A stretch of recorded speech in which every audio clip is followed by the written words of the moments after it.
बिस्मिल्लाहिर्रहमानिर्रहीम। अस्सलाम वालेकुम ऑल स्टूडेंट्स। कंटिन्यू करें फिजिक्स क्लास इंटर। कल हमने इंट्रोडक्शन किया था इलेक्ट्रिक चार्ज का। इलेक्ट्रिक चार्ज क्या होती है? It is a property of material और any matter by virtue of which one particle exerts a force of attraction or repulsion on the other particle. Okay. उसके बाद हमने डिस्कस किया था कि इलेक्ट्रिक चार्ज का यूनिट क्या होता है। एसआई सिस्टम में कूलम होता है। सीजीएस में क्या होता है? ईएसयू। सीजीएस में हालांकि हम यूज कॉमनली नहीं करते हैं, लेकिन आपकी जानकारी के लिए कुछ एक्स्ट्रा पॉइंट मैंने आपको बताए। कभी कभी ये पूछा जाता है, केमिस्ट्री पॉइंट ऑफ व्यू से कभी कभी यूज होता है। ईएसयू क्या होता है? Electrostatic unit of charge, that is in CGS system. Okay. उसके बाद हमने क्या कंसीडर किया था? हमने चार्जिंग के बारे में आपको बताया। इलेक्ट्रिकल नेचर ऑफ मैटर भी थोड़ी बहुत मैंने आपको बताई। आज हम डिस्कस करेंगे कि मेथड्स ऑफ चार्जिंग क्या होते हैं और उसके अलावा हमें quantization of charge and conservation of charge को डिस्कस करना है। ठीक है, तो सबसे पहले हम चलते हैं quantization of charge. Quantization of charge,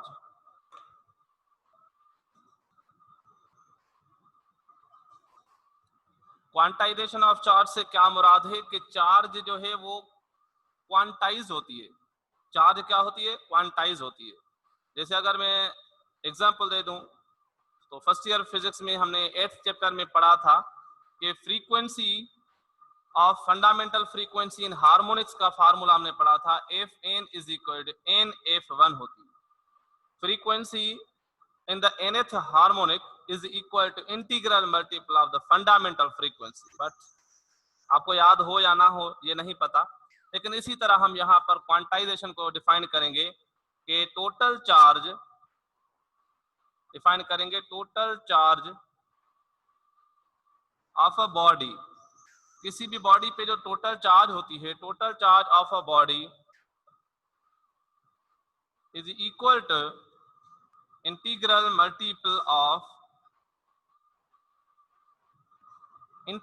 multiple of the electronic charge,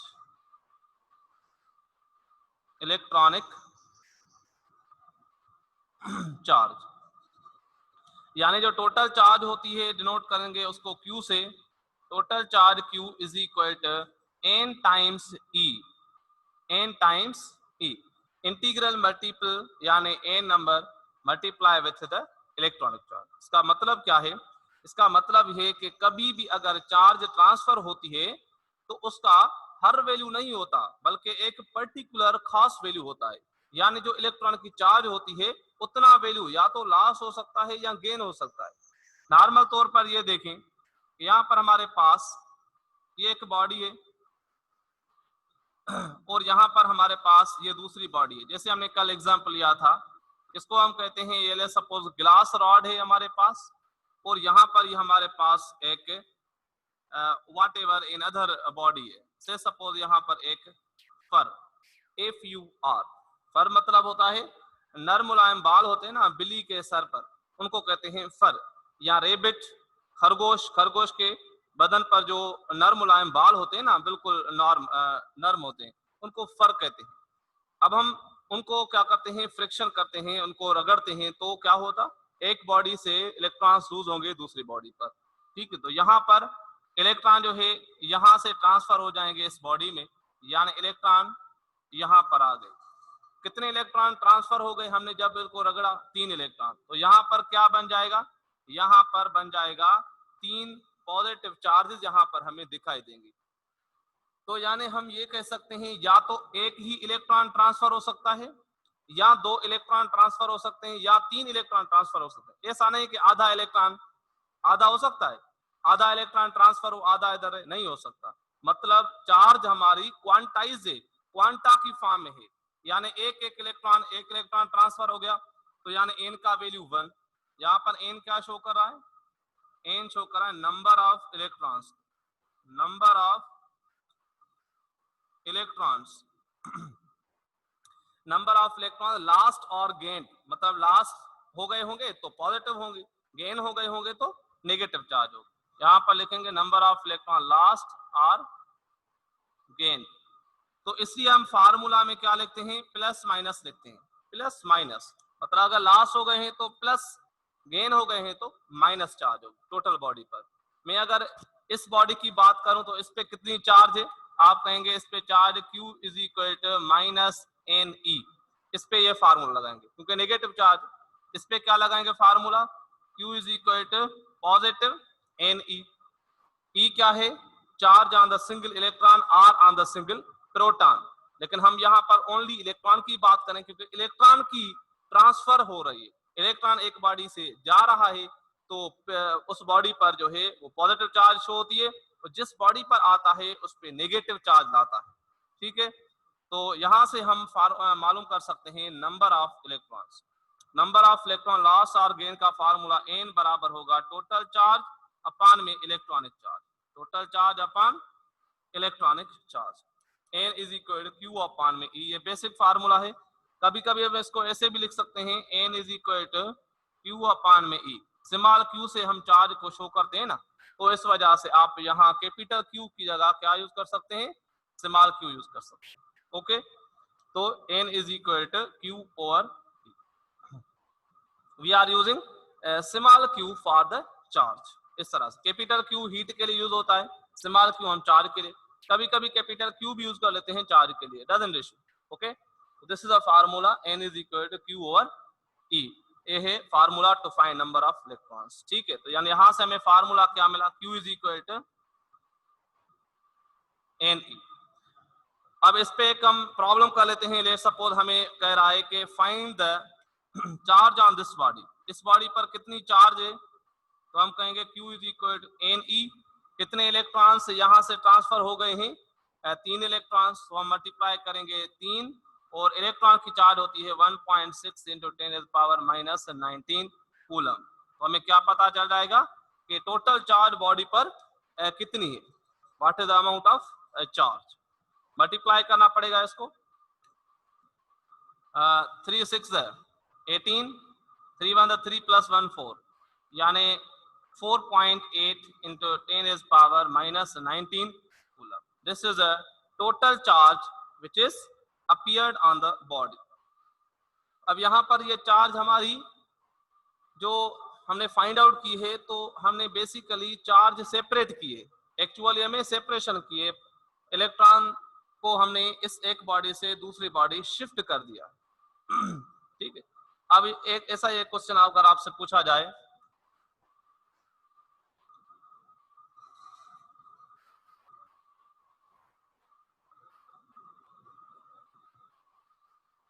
if the charge of a body is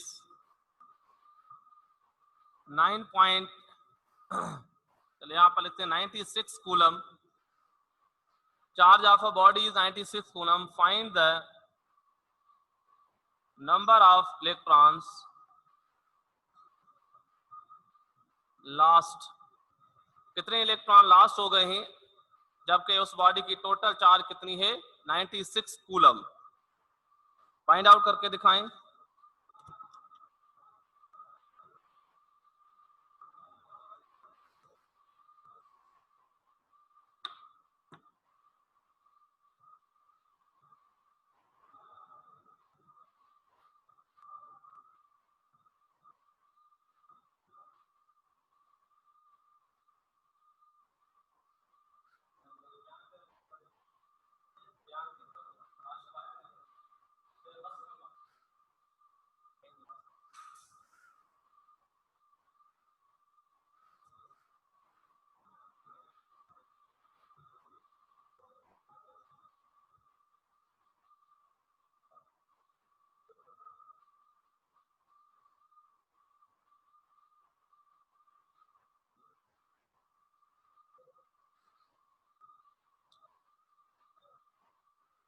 okay, number of electrons find कर लिया आपने। Let me see the answer.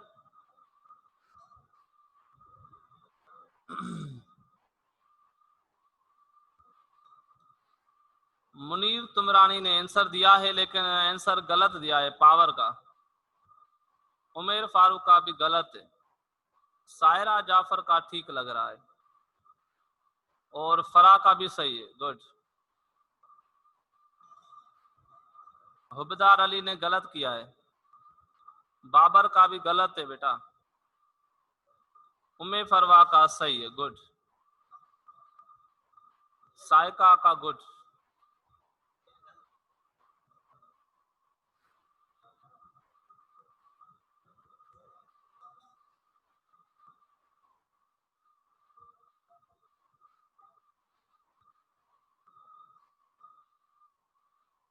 Mahnaz गिलाल ने गलत किया है।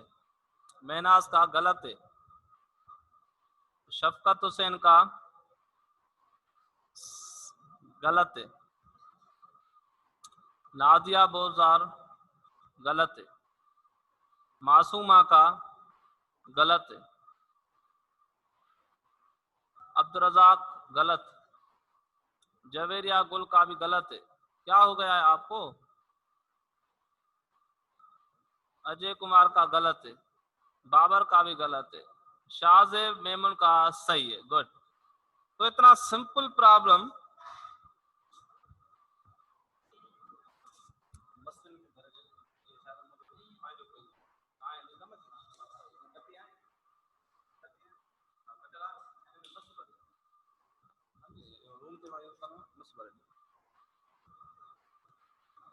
ओके। तो मैं करने जा रहा हूं प्रॉब्लम ये सिंपल। नंबर ऑफ इलेक्ट्रॉन्स का वैल्यू आपको पॉजिटिव ही लेना है, चाहे लास्ट हो चाहे गेन हो। यहाँ पर लास्ट की बात हो रही है या गेन की, उससे फर्क नहीं पड़ेगा। नंबर ऑफ इलेक्ट्रॉन फाइंड करने हैं तो हमें ये फार्मूला अप्लाई करना है। This is a formula. N is equal to total charge upon में इलेक्ट्रॉनिक चार्ज। तो हम लिखेंगे solution as we know that Q is equal to N E formula है। इससे हम एन का वैल्यू फाइंड करेंगे टोटल चार्ज अपॉन में इलेक्ट्रॉनिक चार्ज। टोटल चार्ज आपको गिवन है, ये जो आपको गिवन है ना, ये आपको Q का वैल्यू गिवन है और इलेक्ट्रॉनिक चार्ज का वैल्यू आपको याद है। एक इलेक्ट्रॉन की चार्ज कितनी होती है? 1.6 into 10 is power minus 19 coulomb. 1.6 into 10 is power minus 19 coulomb. यहाँ पर पुट करें वैल्यूज तो टोटल चार्ज का वैल्यू कितना है? 96 अपान में 1.6 into 10 is power minus 19 coulomb. तो कूलम कूलम तो कैंसिल हो जाएगा, यूनिट कैंसिल हो जाएगा ना, कूलम कूलम से मर गया। बाकी ये जो 10 पावर माइनस 19 है, जब ये न्यूमेटर में जाएगा तो पॉजिटिव हो जाएगा।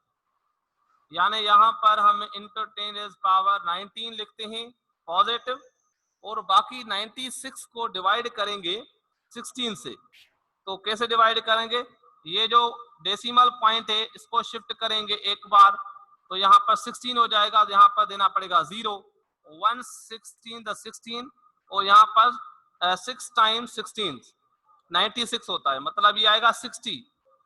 60 into 10 is power plus 19। 60 into 10 power 19। अब यहाँ पर ये जो 0 है, अगर ये भी हम पावर में शामिल करें तो ये हमारा आंसर आने वाला है 6 into 10 is power 20 electrons. Number of electron का वैल्यू आ गया 6 इंटू 10 इज पावर 20। इतने इलेक्ट्रॉन्स लॉस हो गए हैं उस बॉडी से, ताकि उस पे जो चार्ज आई है पॉजिटिव 96 कूलम। तो ये आसान प्रॉब्लम है। इस तरह के एंट्री टेस्ट में नॉर्मल प्रॉब्लम आ जाते हैं, कभी चार्ज फाइंड करते हैं, कभी हम नंबर ऑफ इलेक्ट्रॉन्स फाइंड करते हैं। तो ये एक बेसिक फार्मूला है Q is equal to N E, और इस फार्मूला को इतना जहन में रखें ताकि ये हम चैप्टर 13 में यूज करें तो आपको याद आ जाए। चैप्टर 14 में हम यूज करेंगे इसको, वहां पर भी आपको याद आना चाहिए। नोट करें इसको, बहुत ही आसान प्रॉब्लम।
ओके, ये हो गया।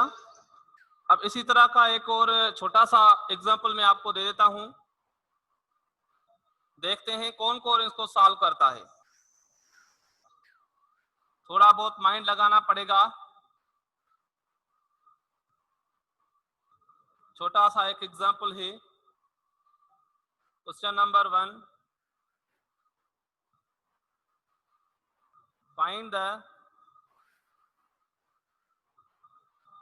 The charge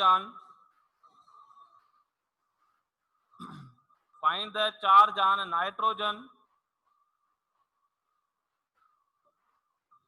nuclide. अब ये क्वेश्चन है आपके लिए, इसमें कुछ भी गिवन नहीं है, सब कुछ आपको खुद समझना है, सोचना है। Find the charge on nitrogen nuclide.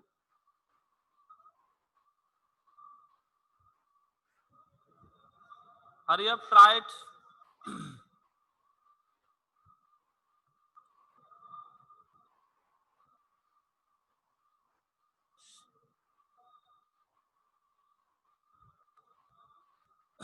Previous problem में आजम शेख ने कहा है कि 57 आ रहा है, तो 57 शायद इसलिए आ रहा होगा क्योंकि आपने चार्ज का वैल्यू 1.602 रखा होगा।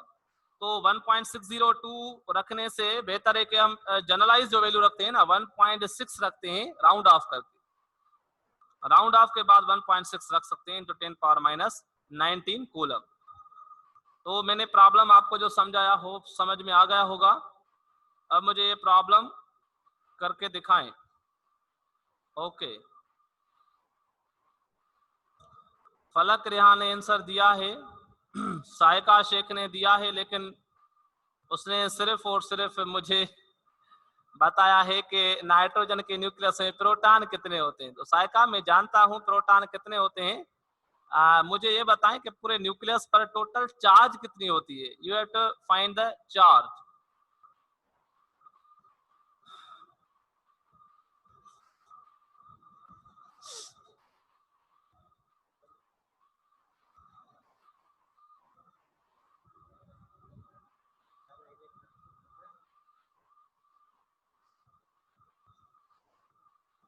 उमेर फारूक ने आंसर दिया है, सायरा जाफर का भी आंसर आ गया है, लेकिन किसी का आंसर मैच ही नहीं कर रहा। नूर ने भी दिया है लेकिन आंसर मैच नहीं कर रहा,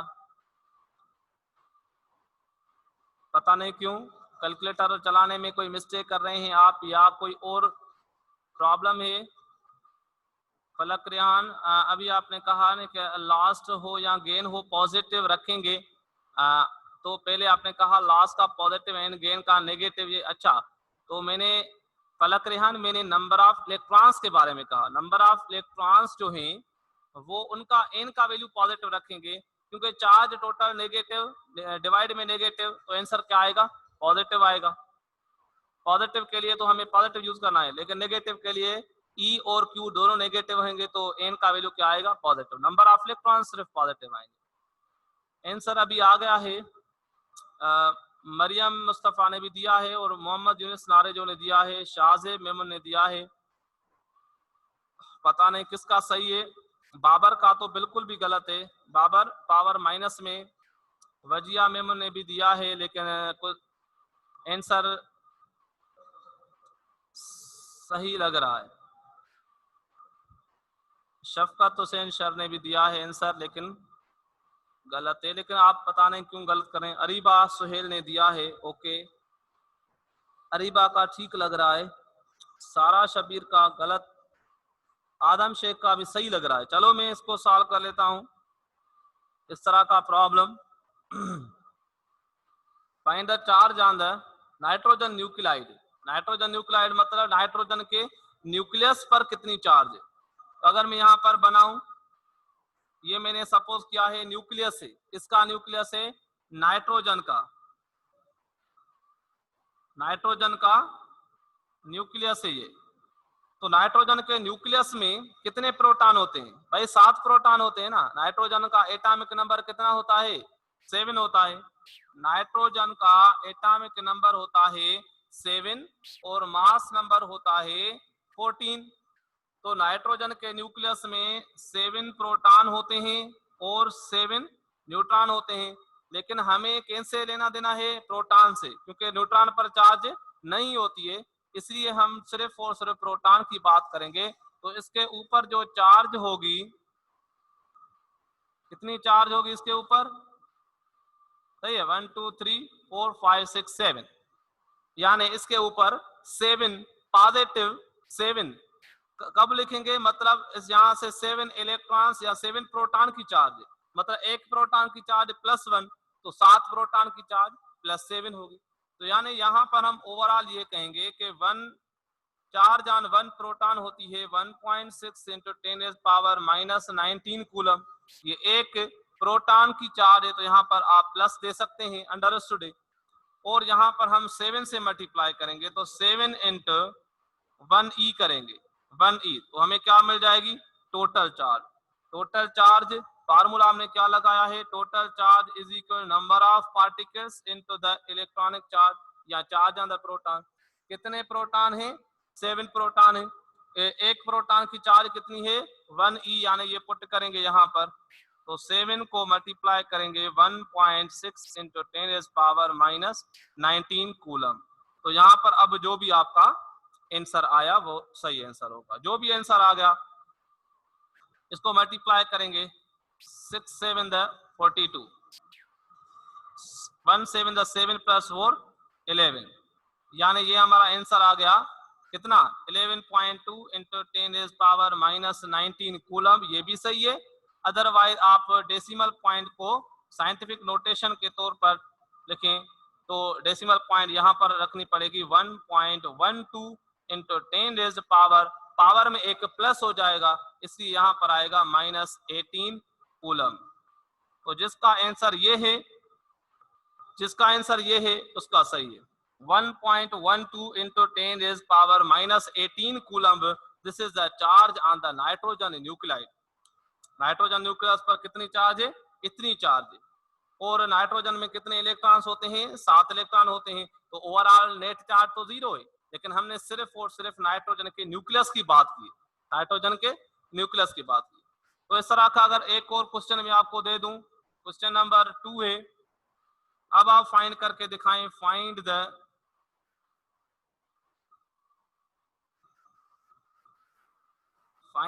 चार्ज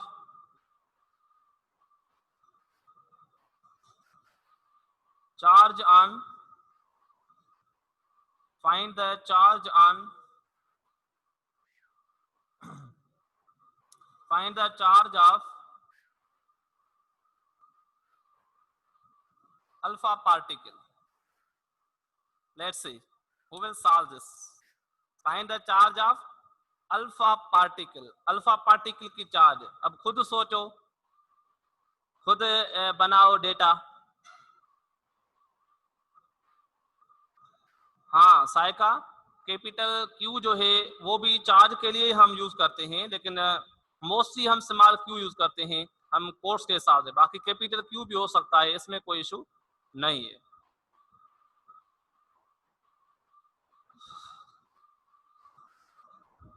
फलक्रिया ने आंसर दिया है, साइका ने भी दे दिया है, दोनों का सही लग रहा है। वजिया मेमुन कह रही है 0 होगी, वो गलत है। वजिया मेमुन का गलत हो गया, वजिया ने अपना माइंड यूज नहीं किया है। कोमल गुल का सही है, गुड।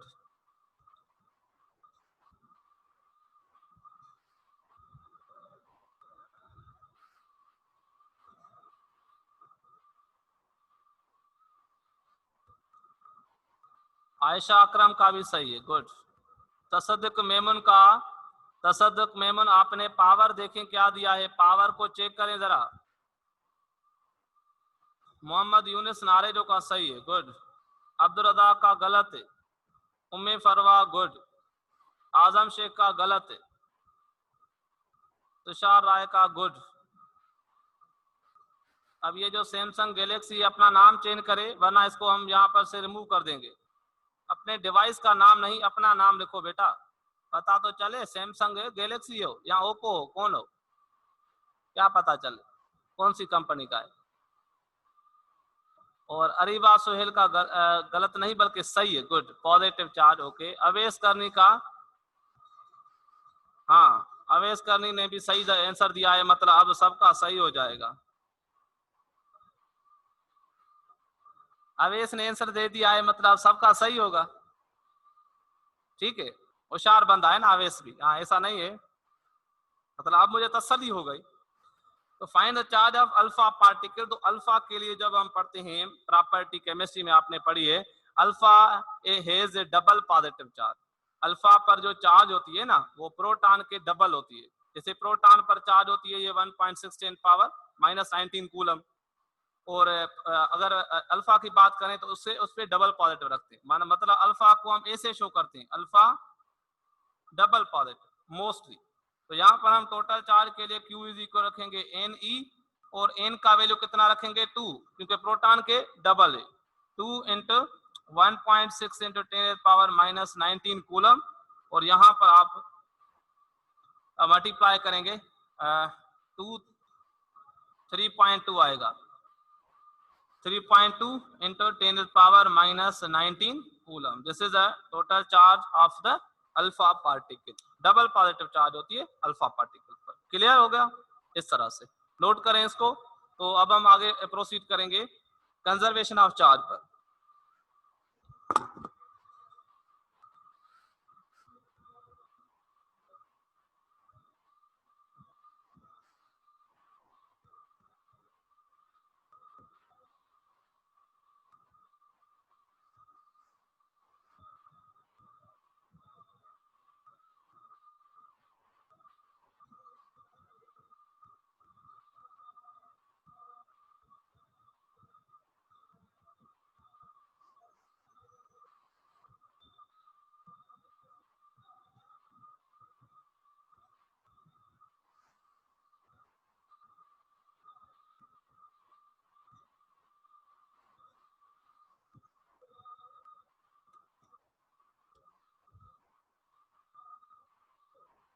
तो इसको हम रिमूव करें,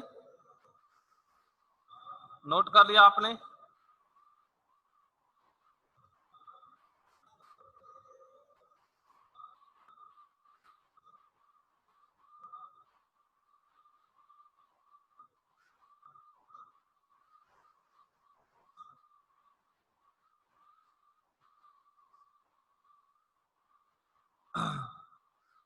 अच्छा, एक बार और बताएं मुझे, सिंपली स्टूडेंट्स क्वेश्चन करते हैं कि सर चार्ज जो है वो रेस्ट में होती है कि नहीं होती। तो हम ये पूरा चैप्टर पढ़े हैं इलेक्ट्रोस्टैटिक्स, मतलब चार्जेस आर एट रेस्ट। उसके बाद भी उनके माइंड में क्वेश्चन आता है कि सर चार्ज रेस्ट में, जैसे कि हमें पता है कि सब पार्टिकल्स हैं तो ये मोशन में होंगे, इस तरह से। तो आप यहाँ से आप देख सकते हैं, नोट कर सकते हैं कि अगर मैं पूछूं ये जो न्यूक्लियस है किसका न्यूक्लियस है, नाइट्रोजन का। नाइट्रोजन का जब ये न्यूक्लियस है तो इसके ऊपर ये जो चार्ज है पॉजिटिव, तो ये क्या पॉजिटिव चार्ज मूव करेगी या बस यहाँ पर ये रेस्ट में ही दिखाई देगी? तो रेस्ट में दिखाई देगी, क्योंकि इसके अंदर मौजूद क्या है, प्रोटॉन्स हैं। तो प्रोटॉन्स किससे इंटरफोर्स कनेक्टेड हैं, किससे हैं, न्यूट्रॉन से। प्रोटॉन और न्यूट्रॉन आपस में बंधे होते हैं, किसमें, न्यूक्लियस में। तो यहाँ पर प्रोटॉन एक जगह पर फिक्स है न्यूक्लियस के अंदर, तो इनकी जो टोटल चार्ज है वो भी क्या करेगी, मूव नहीं करेगी ना, मतलब वो रेस्ट में होगी।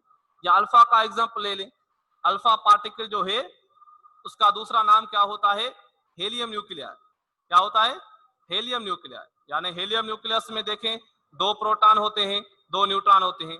अगर 2 इलेक्ट्रॉन हेलियम एटम से चले जाएं तो क्या बचेगा, वो एक खाली न्यूक्लियस बचेगा, इसलिए हम उसको हेलियम न्यूक्लियर कहते हैं।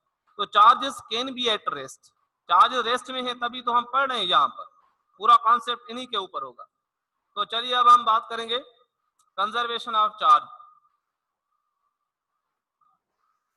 Conservation of charge,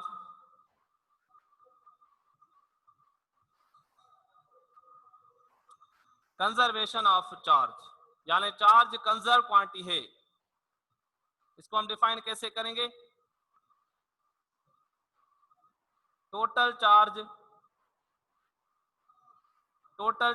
of an isolated system total charge of an isolated system always remains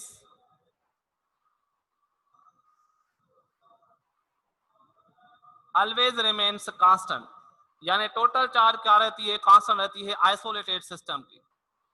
इसको हम और तरह से डिफाइन करेंगे कि charge can neither be created nor be destroyed but it can be just separated, it can be separated. हम इसको define करेंगे कि इलेक्ट्रिक चार्ज, चार्ज से हमारा मुराद क्या है, electric charge can not be created nor be destroyed but it can be इसको हम कन्वर्टेड नहीं कह सकते क्योंकि एनर्जी में हम क्या कहते हैं, कन्वर्ट होती है एक फॉर्म से दूसरी फॉर्म में। यहां पर कहेंगे it can be separated, it can be separated only. जैसे आपको मैंने ये बात बताया कि यहाँ पर ये हमारे पास एक ग्लास रॉड है, इसका एग्जांपल हम ले रहे हैं ग्लास रॉड का, और यहाँ पर हम ले रहे हैं एक एग्जांपल दूसरी बॉडी का, कोई भी हो सकती है, प्लास्टिक हो सकती है, यहाँ पर चलो सिल्क ले लेते हैं। हमारे पास एक सिल्क है, एक ग्लास रॉड है, तो यहाँ पर सिल्क के ऊपर अगर हमें ये दिखाई दे कि इसके ऊपर पॉजिटिव चार्ज है, तो यहाँ पर क्या दिखाई देगा कि इसके ऊपर क्या है, नेगेटिव चार्ज है। तो पहले जब हमने इन पे चार्ज नहीं थी, मतलब जब हमने इनको कांटेक्ट में नहीं लाया था या चार्ज नहीं किया था, उस वक्त दोनों न्यूट्रल थी, मतलब दोनों में चार्ज जो है वो इक्वल थी, पॉजिटिव और नेगेटिव। अब सिर्फ क्या हो गया है कि इस ग्लास रॉड की जो चार्ज है नेगेटिव हो गई है। इसका मतलब क्या हुआ कि इसकी नेट चार्ज नेगेटिव है, मतलब इस पे इलेक्ट्रॉन से कहीं से आ गए, कहीं से इलेक्ट्रॉन आ गए। लेकिन यहाँ पर अगर हम देखें इस बॉडी की, तो यहाँ पर वो इलेक्ट्रॉन गायब है, मतलब ये जो इलेक्ट्रॉन नए आ गए हैं तो ये प्रोड्यूस थोड़ी हो गए, ये इलेक्ट्रॉन दूसरी बॉडी से ट्रांसफर हो गए, बस यहाँ से इलेक्ट्रॉन यहाँ आ गए हैं, इसलिए यहाँ पर पॉजिटिव चार्ज। अब सिंपली ये क्या कहेंगे, यहाँ पर पॉजिटिव चार्ज है, यहाँ पर 4 पॉजिटिव चार्जेस है, इसका मतलब क्या हुआ कि यहाँ से 4 इलेक्ट्रॉन क्या हो गए हैं, लूज हो गए। तो ये टोटल हमारे चार्ज क्या है, कंजर्व है। इसका एक और एग्जांपल भी है, एग्जांपल हम लेते हैं न्यूक्लियर फिजिक्स में। न्यूक्लियर फिजिक्स में हम पढ़ेंगे कि जब हम थोरियम रेडियोएक्टिव सब्सटेंस लेते हैं ना, थोरियम, इसका नाम है थोरियम, इसका एटॉमिक नंबर है 90, मास नंबर है 227। ये चैप्टर नंबर 19 में एग्जांपल है बेटा, फिजिक्स चैप्टर नंबर 19 में हम डिटेल में पढ़ेंगे न्यूक्लियर फिजिक्स में यही एग्जांपल कंजर्वेशन ऑफ चार्ज का, कि यहाँ पर हमारे पास थोरियम है, ये एक न्यूक्लियस है। अब जब ये डिसइंटीग्रेट होगा, मतलब इसमें से जब अल्फा पार्टिकल निकलेगा, तो यहाँ पर क्या बचेगा, एक नया एलिमेंट बनेगा। कौन सा एलिमेंट बनता है, रेडियम बनता है, रेडियम एलिमेंट बनता है, और उसके साथ साथ हमें क्या मिलता है, एक अल्फा पार्टिकल मिलता है, अल्फा पार्टिकल यहाँ पर मिलता है। अब यहाँ पर देखना पड़ेगा कि कंजर्वेशन ऑफ चार्ज कैसे है। कंजर्वेशन ऑफ चार्ज ऐसे है कि यहाँ पर थोरियम का एटॉमिक नंबर क्या है, 90 है, तो एटॉमिक नंबर को चार्ज नंबर भी कहते हैं। क्या कहते हैं, चार्ज नंबर। चार्ज नंबर क्या होता है, Z, इसका और नाम क्या होता है, एटॉमिक नंबर। तो ये सारे कंजर्वेशन लॉज हम प्रूव करते हैं न्यूक्लियर फिजिक्स में। चार्ज नंबर होता है, मास नंबर होता है, कंजर्वेशन ऑफ एनर्जी होती है, conservation of linear momentum, conservation of angular momentum. ये पांचों लॉज हम न्यूक्लियर फिजिक्स में पढ़ते हैं और उनको वेरीफाई भी करते हैं। लेकिन यहाँ पर सिर्फ और सिर्फ किसकी बात हो रही है, चार्ज नंबर की। तो चार्ज नंबर यहाँ पर क्या होना चाहिए, कंजर्व रहना चाहिए। यहाँ पर एटॉमिक नंबर यानी चार्ज नंबर कितना है, 90 है, तो यहाँ पर भी दोनों का मिला के कितना होना चाहिए, 90। तो रेडियम जो एलिमेंट मिलता है इसका एटॉमिक नंबर होता है 88, और अल्फा का कितना होगा, 2 होगा। अल्फा पार्टिकल को ऐसा समझें कि ये एक हेलियम न्यूक्लियस है। क्या है ये, हेलियम न्यूक्लियस है, जिसका एटॉमिक नंबर कितना होता है, 2 होता है। तो यहाँ पर देखें 90, यहाँ पर 88 प्लस 2, 88 प्लस 2 कितना हुआ 90, यानी यहाँ पर 90 वेरीफाई हो गया चार्ज नंबर। तो ये चार्ज कंजर्व रहती है। ऐसा नहीं है कि थोरियम से कुछ ऐसा पार्टिकल बन के मिले जिसका एटॉमिक नंबर भी कुछ हो, यानी चार्ज हमारी एक्स्ट्रा हो जाए या कम हो जाए, ये कभी भी न्यूक्लियर रिएक्शन में नहीं होता है। यानी यहाँ पर कंजर्वेशन दिखाई दे रहा है। बाकी एटॉमिक मास नंबर जो है वो भी कंजर्व होता है, कंजर्व यानी यहाँ पर कितना हो जाएगा 4 कम हो जाएगा, क्योंकि हीलियम का एटॉमिक मास अगर 4 रखेंगे तो यहाँ से 227 में से 4 माइनस करो तो 223 बचेगा, 223। आ गई बात समझ? इस तरह हम यहाँ से एटॉमिक नंबर की सिर्फ बात करेंगे कि यहाँ पर 90 जो है ये बराबर है 88 प्लस 2 के, यही है conservation of charge. Conservation of charge यानी 2 प्लस 88 इक्वल टू 90।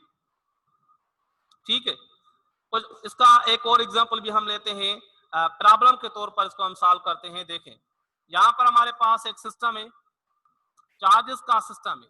इसके अंदर हमने कुछ चार्जेस पुट किए हैं सिस्टम के अंदर। ये क्या है, हमारे पास एक आइसोलेटेड सिस्टम है। इसके अंदर ये चार्जेस हैं 1 2 3 4। ये हमने कुछ चार्जेस रखी हैं जिनके हम नाम रखते हैं Q1, ये है Q2, ये है Q3 और ये है Q4। और ये चार्जेस इनके कुछ वैल्यूज भी हम लेते हैं। इसका वैल्यू लेट सपोज 2 पॉजिटिव 2, इसका वैल्यू है -5, इसका है -6, इसका वैल्यू है +10। ओके, उसके बाद हमने क्या किया, इस सिस्टम को थोड़ा शेक किया। शेक करने के बाद हमने देखा कि इस सिस्टम के अंदर जो चार्जेस हैं वो कुछ चेंज हो गई हैं। चार्जेस क्या हो गई हैं, चेंज हो गई हैं, मतलब हर पार्टिकल की चार्ज अलग अलग हो गई है। इससे Q1 की जो चार्ज है इसको हम नाम देते हैं Q1 डैश, इसकी चार्ज हो गई है +5।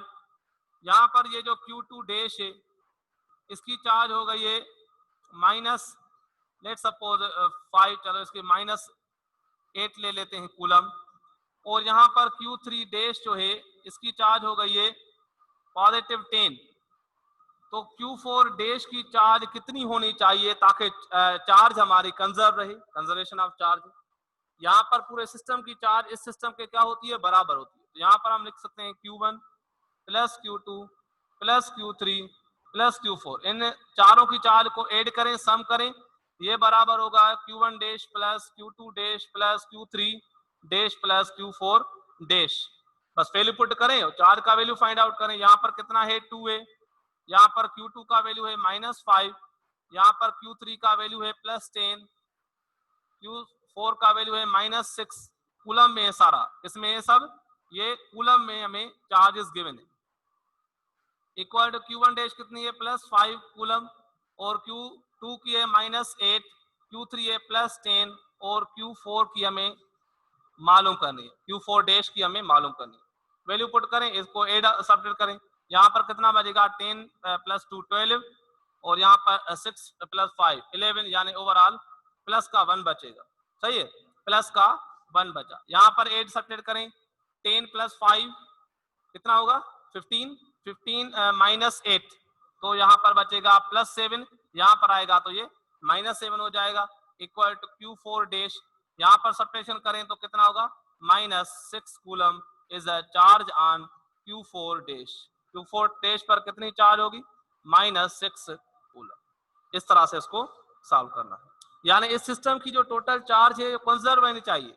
चार्जेस आपस में एक्सचेंज तो हो सकती हैं लेकिन नेट चार्ज क्या रहेगी, कांस्टेंट रहेगी, आइसोलेटेड सिस्टम। क्लियर? इस तरह का एक और प्रॉब्लम मैं आपको दे देता हूं, मुझे वो करके दिखाएं। कहां पर दे दूं, पहले इनको नोट करें। Hurry up.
कुछ स्टूडेंट्स ने कमेंट किए हैं तो मुझे पढ़ना चाहिए।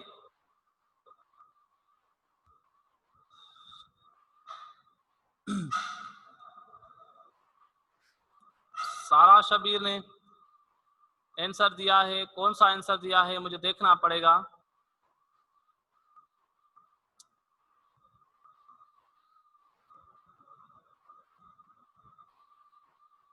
हाँ, सारा शबीर का आंसर सही है। ओके, मैंने पढ़ लिया। खालिद मंगी का क्वेश्चन है कि सर प्रोटॉन पे चार्ज होती है पॉजिटिव, सही है। तो न्यूक्लियस के अंदर प्रोटॉन प्रोटॉन को रिपेल करेगा तो मोशन में आएगा ना। अब ये बात गलत है। याद रखें कि न्यूक्लियस के अंदर प्रोटॉन बेचारा अकेला नहीं होता। प्रोटॉन किसके साथ होता है? न्यूट्रॉन के साथ। तो न्यूट्रॉन और प्रोटॉन के बीच में, बल्कि प्रोटॉन और प्रोटॉन के बीच में भी एक अट्रैक्टिव फोर्स होता है। हाँ, प्रोटॉन और प्रोटॉन के बीच में भी एक अट्रैक्टिव फोर्स होता है। सारे बच्चों के हवास उड़ गए होंगे। मैं जानता हूं आप सोच रहे हैं कि सर क्या कह रहा है, कि बल्कि ये बात हकीकत है और आज ही जान ले। इंटर फिजिक्स के न्यूक्लियर फिजिक्स में हम यही बात पढ़ेंगे और स्ट्रांग न्यूक्लियर फोर्स का कॉन्सेप्ट भी यही है कि वो इंडिपेंडेंट ऑफ चार्ज होता है। Strong nuclear force independent of charge होता है, मतलब चार्ज पर डिपेंड नहीं करता। स्ट्रांग न्यूक्लियर फोर्स किसके बीच में होता है? वो होता है न्यूक्लियस के बीच में। मतलब जो न्यूक्लियस के अंदर जितने भी पार्टिकल्स हैं, हर एक पार्टिकल के बीच में एक अट्रैक्टिव फोर्स होता है, उसको कहते हैं स्ट्रांग न्यूक्लियर फोर्स। यानी वो फोर्स होता है न्यूट्रॉन न्यूट्रॉन के बीच में, न्यूट्रॉन प्रोटॉन के बीच में, प्रोटॉन प्रोटॉन के बीच में, या चाहे प्रोटॉन और न्यूट्रॉन के अलावा भी जो पार्टिकल्स न्यूक्लियस में अंदर मौजूद हैं उनके बीच में भी ये फोर्स होता है। लेकिन ये फोर्स होता है शॉर्ट रेंज फोर्स होता है। इसको क्या कहते हैं? Short range force. मतलब ये तब एक्टिव होता है जब दोनों ही सब पार्टिकल्स आपस में बहुत बहुत बहुत क्लोज आ जाते हैं। जैसे कि न्यूक्लियस के अंदर, अब न्यूक्लियस इतना ही छोटा है, 10⁻⁻14 मीटर उसकी यानी साइज है। तो उस साइज के अंदर जो सब पार्टिकल्स मौजूद हैं, न्यूट्रॉन प्रोटॉन, तो वो आपस में एक दूसरे के साथ अट्रैक्टेड हैं because of the natural force that is a strong nuclear force. याद रखें ये बात, बहुत इंपॉर्टेंट बात बताई है, अक्सर बच्चों को पता नहीं होती है। स्ट्रांग न्यूक्लियर फोर्स किसके बीच में होता है? प्रोटॉन प्रोटॉन के बीच में, प्रोटॉन न्यूट्रॉन के बीच में, न्यूट्रॉन न्यूट्रॉन के बीच में। और वो अट्रैक्टिव फोर्स होता है और वो सिर्फ और सिर्फ एटम के न्यूक्लियस में पाया जाता है और वो नेचुरल फोर्स होता है। मतलब अभी तक साइंटिस्ट को नहीं पता कि ये फोर्स कहां से आ रहा है। नेचुरल फोर्स है ना ये, जैसे ग्रेविटेशन फोर्स है। आ गई बात समझ में? बहुत इंपॉर्टेंट सवाल किया था खालिद मंगी ने और मैंने उसका जवाब भी बहुत अच्छी तरह से दिया है। आई होप कि आप इसको याद रख लो, कहीं ऐसा ना कहो कि न्यूक्लियर फोर्स चार्ज पे डिपेंड, नहीं, कभी नहीं। न्यूक्लियर फोर्स जो है यानी strong nuclear force is independent of the charge. ये एंट्री पॉइंट ऑफ से मैंने आपको बात बताई।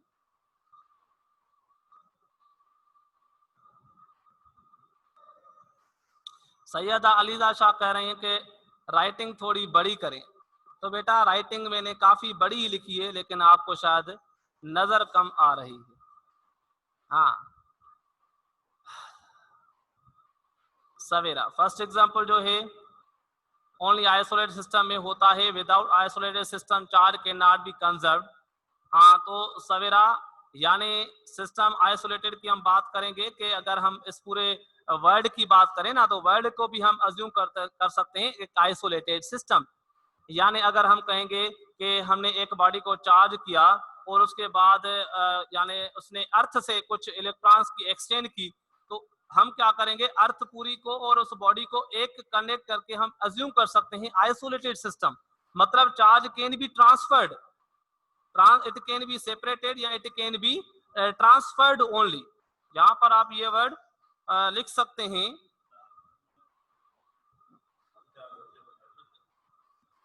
तो यहाँ पर अब मैं क्या लिखूं यहाँ पर कि it can not be created not be destroyed but can be separated only, या हम लिखेंगे और it can be transferred only. सिर्फ हम चार्ज को ट्रांसफर कर सकते हैं from one body to another body.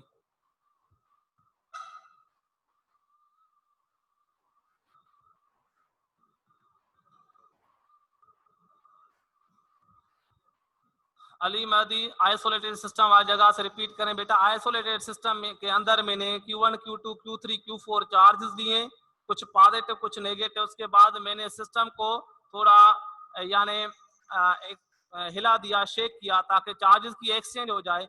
उसके बाद जो हमें चार्जेस मिलेगी उनकी नेट चार्ज सेम हो, नेट चार्ज सेम हो। तो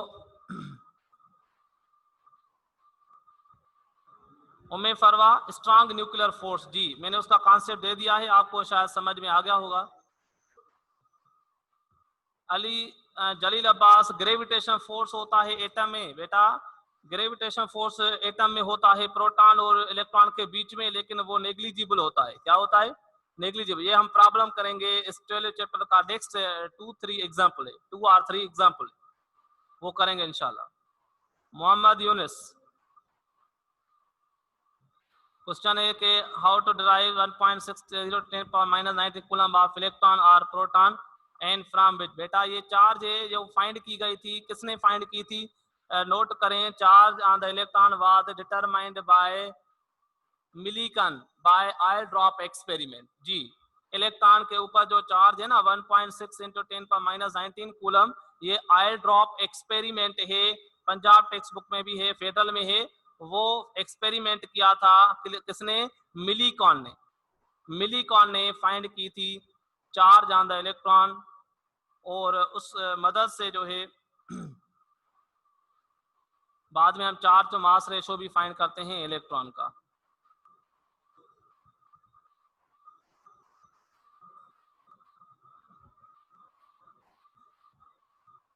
Yasir Shaikh second example repeat करें बेटा। सेकंड एग्जांपल मैंने बताया आइसोलेटेड सिस्टम के अंदर जो नेट चार्ज है वो उसको ऐड करो तो वो नेट चार्ज दूसरे सिस्टम में सेम होगी, तो हम फाइंड कर सकते हैं उसका वैल्यू।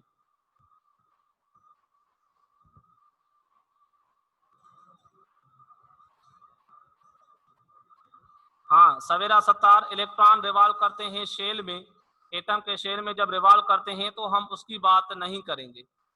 जब रिवॉल्व करते हैं ना अपने ऑर्बिट में इलेक्ट्रॉन्स, तो हम उसकी बात नहीं करेंगे। हम किसी अलग सिस्टम में, मतलब इलेक्ट्रॉन क्या हो गए, किसी एक एटम से दूसरे एटम में चले गए, ट्रांसफर हो गए, उस केस में हम चार्ज की बात करते हैं। और उसके बाद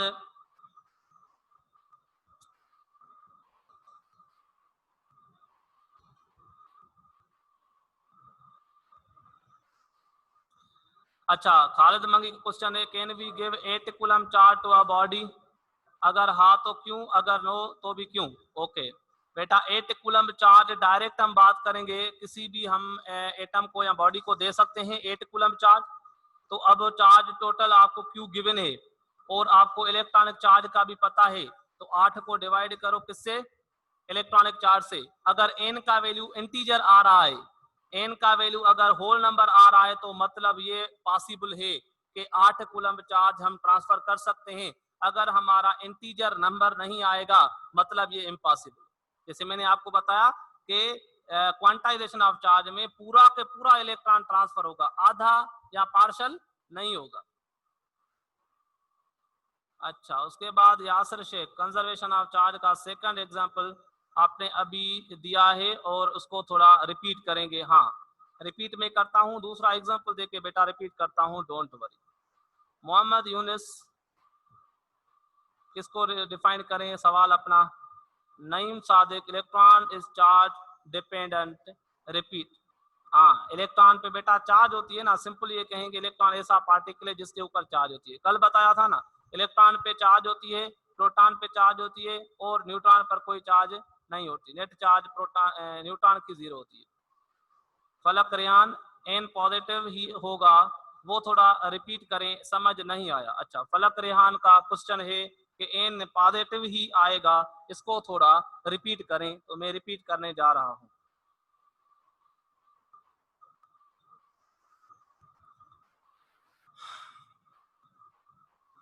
ये मुझे रिमूव करना पड़ेगा, चलो इसको मैं रिमूव कर रहा हूं।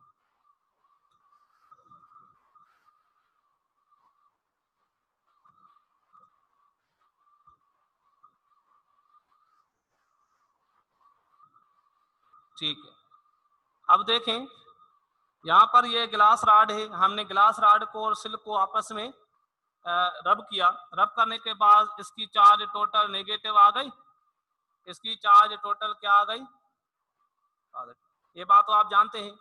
अब जो नंबर ऑफ इलेक्ट्रॉन ट्रांसफर हुए हैं एन का वैल्यू वो दोनों केसेस में 4 होगा, मतलब यहां से 4 इलेक्ट्रॉन लास्ट, यहां पर 4 इलेक्ट्रॉन गेन, ये तो बात सही है। अब यहां पर इलेक्ट्रॉन आ गया है, इलेक्ट्रॉन की चार्ज है ना, तो वो नेगेटिव, यहां पर क्या पॉजिटिव चार्ज। तो यहां पर अगर जब फार्मूला हम लगाएंगे इस केस में, तो हम लगाएंगे Q is equal to minus N E, क्योंकि ये नेगेटिव चार्ज के लिए। अब यहाँ पर ये टोटल चार्ज क्या है, नेगेटिव है। कितनी है टोटल चार्ज, अब टोटल चार्ज हमें अगर फाइंड करनी है, से सपोज हम टोटल चार्ज की बात कितनी भी कर सकते हैं। चलो टोटल चार्ज कितनी होगी, अगर मैं यहाँ पर देखूं तो 4, तो टोटल चार्ज इसकी negative 6.4 into 10 is power minus 19 coulomb. Total charge इतनी होगी इस पे नेगेटिव, सही है, ये नेगेटिव चार्ज। यहाँ पर हम रखेंगे एन का वैल्यू फाइंड करने हैं, तो यहाँ पर लिखेंगे n equal to q upon में ई।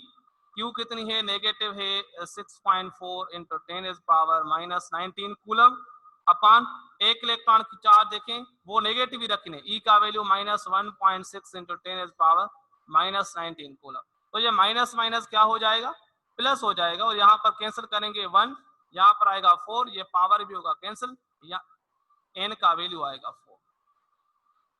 और यहाँ पर देखें, यहाँ पर अगर करना पड़े तो हम कहेंगे Q equal to N E, अब ये पॉजिटिव, एन इक्वल टू लिखेंगे Q अपान में E, तो टोटल Q चार्ज पॉजिटिव रखेंगे क्योंकि यहाँ पर पॉजिटिव चार्ज है 6.4 इंटू 10 पावर माइनस 19 कूलम अपान यहाँ पर E का वैल्यू पॉजिटिव, क्योंकि पॉजिटिव चार्ज की बात करें तो यहाँ पर लिखेंगे 1.6 इंटू 10 पावर माइनस 19 कूलम। अब ये यहाँ पर 1, यहाँ पर 4, पावर भी कैंसिल, कूलम भी कैंसिल, एन का वैल्यू आ गया। तो दोनों केसेस में आपने देखा एन का वैल्यू क्या आने वाला है, पॉजिटिव आने वाला है। बस जब यहाँ पर हम सिर्फ साइन कन्वेंशन अलग अलग रखेंगे, बस इसकी बात करें, आगे बात समझ में इस तरह से।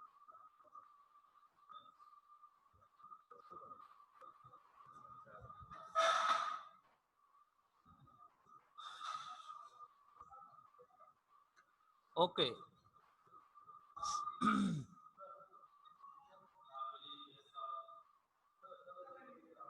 हाँ, हुबेदार अली का क्वेश्चन है बीटा की चार्ज क्या होती है।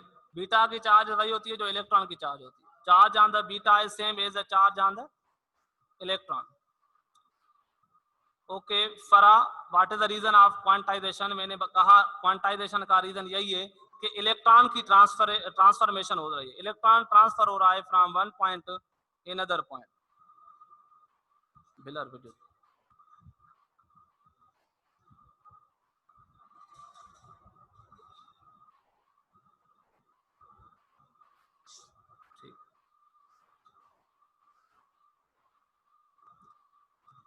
ओके। साइका 11th में पढ़ा था कि एक Faraday divide Avogadro number then we get magnitude of charge on the electron. सही, आपने सही पढ़ा है। साइका शेख का क्वेश्चन भी बहुत वैलिड है, लेट मी एक्सप्लोर इट। एक इलेक्ट्रॉन पर चार्ज कितनी होती है आपको याद है, चार्ज ऑन द इलेक्ट्रॉन्स को 1 ई रखते हैं, 1.6 into 10 is power minus 19 coulomb. और अगर हम 2 इलेक्ट्रॉन की बात करें तो 2 इलेक्ट्रॉन के लिए 2 से मल्टीप्लाई, 3 इलेक्ट्रॉन के लिए 3 से मल्टीप्लाई। लेकिन अगर मैं कहूं 1 मोल ऑफ इलेक्ट्रॉन की चार्ज, 1 मोल में कितने पार्टिकल होते हैं, एवोगाड्रो नंबर 6.02 10 पावर 23 पार्टिकल्स। यानी अगर मैं कहूं charge on 1 mole of electrons, charge on 1 mole of electron, यानी इलेक्ट्रॉन के 1 मोल पर जो चार्ज होती है वो होती है कितनी, यानी इससे इलेक्ट्रॉनिक चार्ज 1 को मल्टीप्लाई करेंगे एवोगाड्रोस नंबर से, उसको कहते हैं 1 फेराडे कांस्टेंट।